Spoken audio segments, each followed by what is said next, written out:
Welcome to my YouTube channel. Since you're here, I assume you want to start to learn to code. You might be a student or a working professional who wants to transition into the universe of programming and coding. Well, the first things first. Computer science, which obviously includes programming, is all about problem solving. You may want to become a web developer or a software developer or data scientist. Whatever you want to be is irrelevant for the sake of this discussion.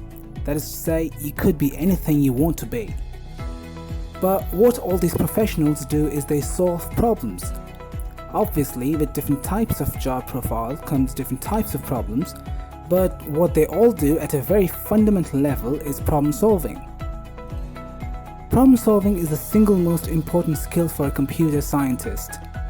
Problem solving means the ability to formulate problems, think creatively about solutions, and express a solution clearly and accurately.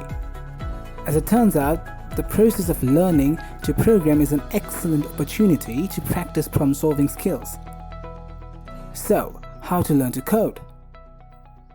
In my humble opinion, I believe that if you can understand why 1 + 1 = 2 or why the absence of light is darkness, you know these are two logical questions, then you're perfectly eligible to learn to code.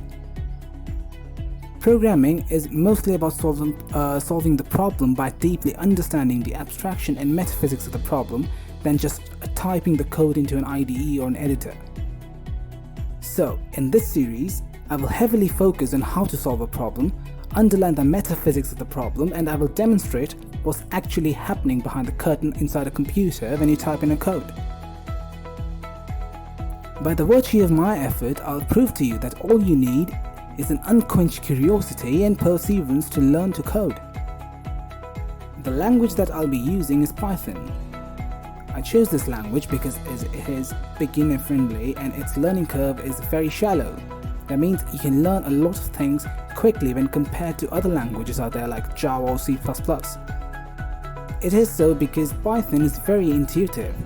That is, if you can speak English, a lot of things will immediately make sense to you. But with that being said, Python is just a language. The main thing or the engine that is required for programming is your prefrontal cortex. On one level, you will be learning to program, a useful skill by itself. On another level, you will use programming as a means to an end. As we go along, that end will become clearer. So, what is a program? A program is a sequence of instructions that specifies how to perform a computation. The computation might be something mathematical, such as solving a problem, solving an equation or finding the roots of a polynomial, but it can be also symbolic computation, such as searching or replacing text in a document, or something graphical like processing an image or playing a video. The details look different in different languages, but a few basic instructions appear in just about every language. First, we have the input. You get data from the keyboard, file, the network, or some other input device. And then we have the output. You display data on the screen, save it in a file, send it over the network, etc. Then we have the math function. You'll perform some basic mathematical operations like addition and multiplication. Then the conditional execution. You check for certain conditions and run the appropriate code. Then we have the repetitive tasks, repetition. You perform some actions repeatedly, usually with some variation with the code. Computers are really good at repetitive tasks, which we humans might find boring and tedious. So, believe it or not, that's pretty much all there is to it. Every program that you've ever used and every program that you'll ever use, no matter how complicated, is made of instructions that look pretty much like these. So you can think of programming as the process of breaking a large, complex task into smaller and smaller subtasks, until the subtasks are simple enough to be performed with one of these basic instructions. So I hope that you've got an intuition on how to learn to code.